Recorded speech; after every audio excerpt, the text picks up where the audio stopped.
SSS Pensioners, it's me Angel. Welcome sa aking YouTube channel. Babasahin natin itong comment ni Ma'am Maria. Sabi niya, paano po yung na-stop ng November yung pensyon hanggang nitong December? Hindi pa nakukuha ng kapatid ko. Inag-akop naman kami ng maaga. Kailan ba babalik yun? Ito naman ay galing kay Sir Christopher. Ma, may tanong po ako tungkol sa advisory ng SSS. Yung naipon na hindi nakapag-akop, i-release sa December 16 ng post si Tita Edas. Pakisagot naman po kung totoo po, ma'am. Salamat po.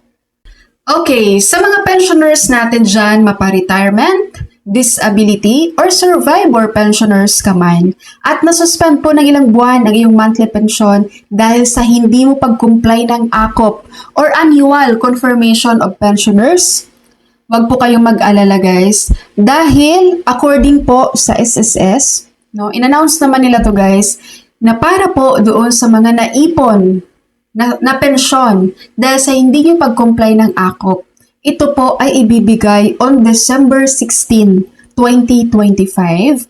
That is Tuesday. Pero syempre tatandaan nyo guys, dapat po makapag-comply kayo nitong AKOP. Dahil hanggat hindi kayo magkukumply nitong AKOP guys, hindi kayo masasama doon sa December 16 na i-release ng SSS sa mga naipon na pensyon. Ang anunsyo na to ni SSS guys, kasama po ito doon sa announcement nila tungkol sa releasing ng 13th month pension at December pension. Okay, so makikita nyo dito, ayan, sabay-sabay nating basahin. Samahan nyo kong basahin to guys, ito. Para sa naipong pensyon, dahil sa non-compliance sa AKOP, ito po ay bibigay on December 16, 2025. Okay, kaya naman next time po sa ating mga pensioners dyan, mag-comply po kayo ng AKOP on time guys. Mas okay na yung mag-comply kayo ng maaga kaysa mag-comply kayo ng late dahil masususpend talaga yung pension nyo. At ang hassle niyan para sa inyo, di ba? Nasuspend na yung pension nyo, hihintayin nyo pa kailan yung makredit sa inyo, tas ganun din naman mag-comply kayo ng AKOP. So better, next time, every time na kailangan nyo na mag-comply ng AKOP guys, agahan nyo lagi.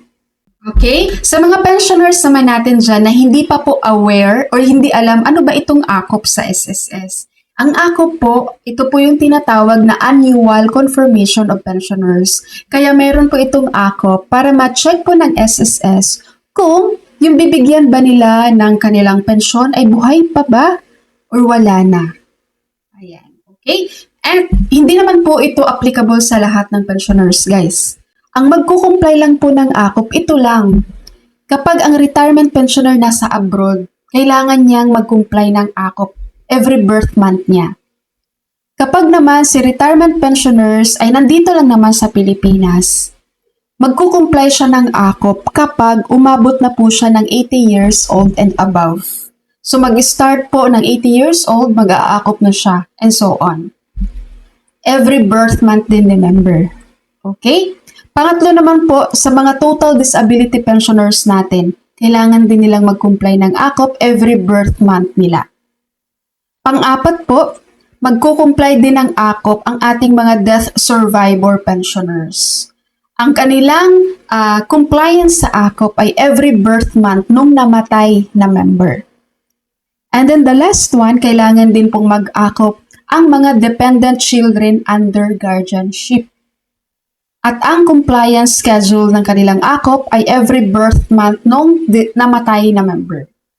Sa pag-comply po ng AKOP, pwede kayong mag-walk-in, pwede kayong mag-send sa email, pwede kayong mag-request ng video conference through Viber or MS Teams. Pwede rin kayong mag-send ng mail. So pipili na lang kayo dito sa apat guys kung saan kayo mas komportable or mas madali sa inyong mag-comply ng AKOP. Okay, SSS pensioners and members, that's all for my video for today. Thank you so much for watching everyone. God bless you all.